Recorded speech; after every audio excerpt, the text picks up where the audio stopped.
Today on WKGM Pulse News, Cineplex soon to offer alcohol at selected theaters. Plus, if that was me, I probably would have been pretty scared. A carjacking and an abduction with a happy ending.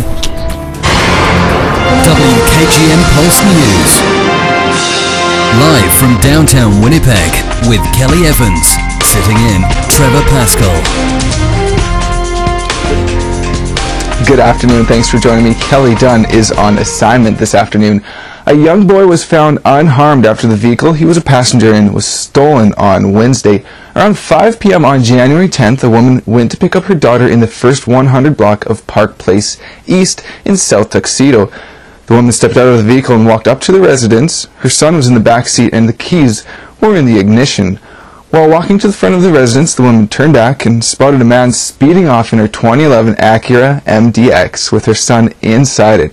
She tried to chase after it on foot, but the vehicle left at high speed. That's just horrible, because apparently they were laughing as I drove off. The mother saw them. So, that's just a terrible thing to do. The frantic mother found the car less than a block away. The doors were open and her young son was no longer inside the SUV. Neighbors had found the young boy walking outside of the vehicle. They took him in and cared for him until help arrived. The woman's son was unharmed and the two were quickly reunited. If that was me, I probably would have been pretty scared, because it's one thing to steal a car, but it's another thing to kidnap a child. Police said the woman's purse had been stolen from the vehicle. Prior to the incident, the car thief suspect was spotted riding as a passenger in a red or burgundy sport utility vehicle.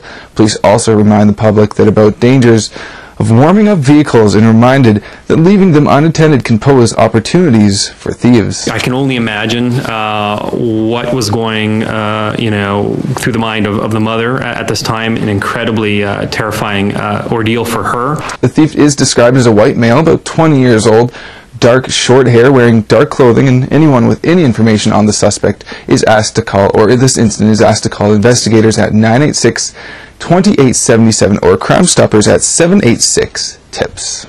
Well, police have identified a 45-year-old man from Manitoba who died in a crash near Kenora on Wednesday. Officers said Imar Mohammed from Winnipeg died in the collision about 30 kilometers east of Kenora on Highway 17. Gavin Salmon sent these photos in as he was passing by. It was reported shortly about 2 a.m. Police said a westbound tractor-trailer jackknifed on the highway and collided with Mohammed's eastbound truck. Now the truck and car collided with each other as they tried to avoid the initial crash. No one involved in the second set of collisions was seriously injured. Officers closed down the highway to traffic for much of the day while crews responded. Al Hadley is recovering in hospital after the vehicle he was traveling in crashed through ice on Lake Winnipeg on Wednesday. Quick thinking on his part and his friend Jody Sanek being credited with helping to save Hadley's life. The two men drove out to go ice fishing. Their vehicle broke through the ice in the Bicona Beach area along Lake Winnipeg around 10 a.m. on Wednesday. We headed towards the shoreline, and next thing I know, the truck went down. Sanyak managed to stay dry as he crawled out of the truck, but Hadley went into the water before getting out. Searchers were unable to spot the men because of the near zero visibility. Like I said, every time they went by and I was yelling and waving this green jacket up in the air, please, somebody, they just couldn't see us. The pair feared hypothermia would set in.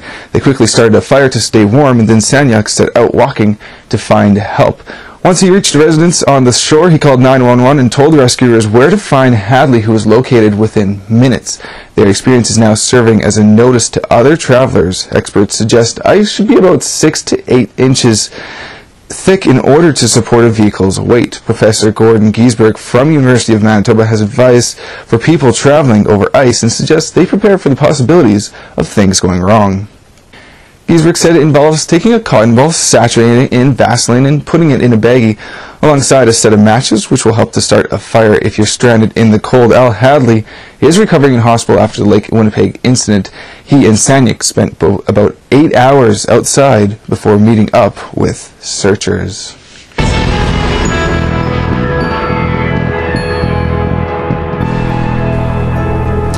Well, time for a look at your Skywatch weather forecast. Definitely not the temperatures you want to see out there for getting stranded, that's for sure. And folks, it's only going to get colder, dare I say that. Currently in Winnipeg, it is minus 20 degrees under mainly cloudy skies. The wind chill, of course, minus 28, making it feel a little bit chilly out there. Winds coming out of the northwest at about 13 kilometers. Pressure is falling. Relative humidity sits at 69%. So what's in the forecast? Well, snow is what is in the forecast. Clearing cold tonight. About minus 25 tonight. That's a bit of a shock coming to us. And then the snow starts on Friday night and continues. We get a break on Saturday, but we'll continue on Sunday with a 60% chance of flurries. And then snow on Monday. About 5 centimeters is expected. So that's your weekend snow. So let's get in a little bit further details for tonight. 7 o'clock, well, minus 20 degrees. That's pretty much the story for the evening forecast, which is not too bad at all. The wind's fairly light as well. By midnight, minus 21. Looking at lows of minus 25 tonight as well. Now for tomorrow, your 8 till 5 forecast, wake up with fairly light winds at minus 23 degrees, and then by 2 p.m., minus 15, mainly sunny skies, and as you notice, those winds definitely start to pick up from the south, a little bit, giving us a little bit of a wind chill, and by 5 o'clock tomorrow, minus 13 degrees, with about partly cloudy skies, or mainly sunny skies, however you'd like to say it. Let's take a look right now at current conditions across the province.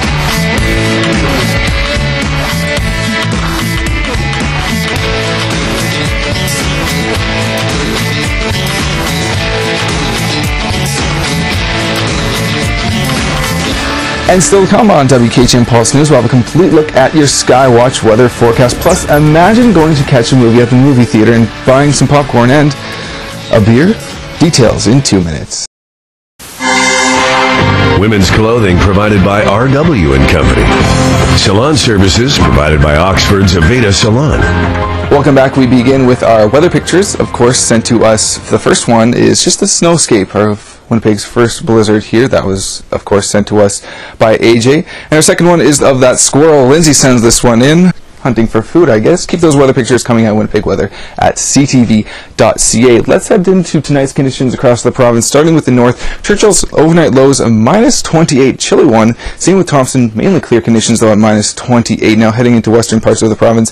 Flin Flon, DePaul, minus 24, minus 26 respectively. Lynn Lake, few clouds out there, minus 22 degrees, and then as we head into more central conditions, Dauphin, Swan River, overnight lows of minus 23 for all pretty much the western part of the province. More southern conditions though, minus 24 for Portersville Prairie tonight. Morden Winkler, minus 24 as well. Gimli, a little bit cooler at minus 28 degrees, and then Winnipeg, overnight lows of minus 25, a little chilly as well with the wind chill around minus 28, 29 for tonight. And then Kenora, chance of snow for tonight, minus 23. Fort Francis, overnight lows of minus 21. Dryden, a little cooler as well at minus 24 tonight. Now tomorrow morning, heading into the north, Churchill, you're not warming up too much, minus 24, partly cloudy skies. Sunny for Thompson, though, minus 24 a high, minus 16 for Flin Flon. Good chance of flurries for the western part of the province, as well as LaPaw. Lynn Lake, you're going to see minus 20 degrees, partly cloudy skies as well. More central conditions, Dauphin, Swan River, and Brandon all seeing good chance of snow with highs near 6 degrees. And as we had more southern conditions, Portersville Prairie, Morden Winkler, all seeing highs up to minus 9. Gimli, minus 15, partly cloudy skies there. Nothing but sun for Sprague, and minus 14. Minus 13 for us here in Winnipeg, and mainly sunny conditions as well as heading to northwestern Ontario again. Kenora, you will be clearing up throughout the morning, and then mainly sunny skies with a high of minus 15. A little cooler for Dryden at minus 17.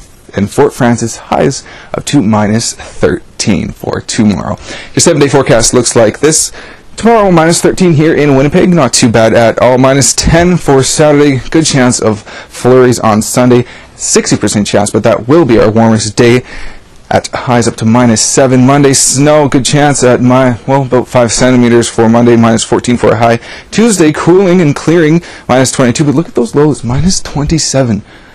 It's going to be a cold one as we head to mid next week, highs up around minus 20.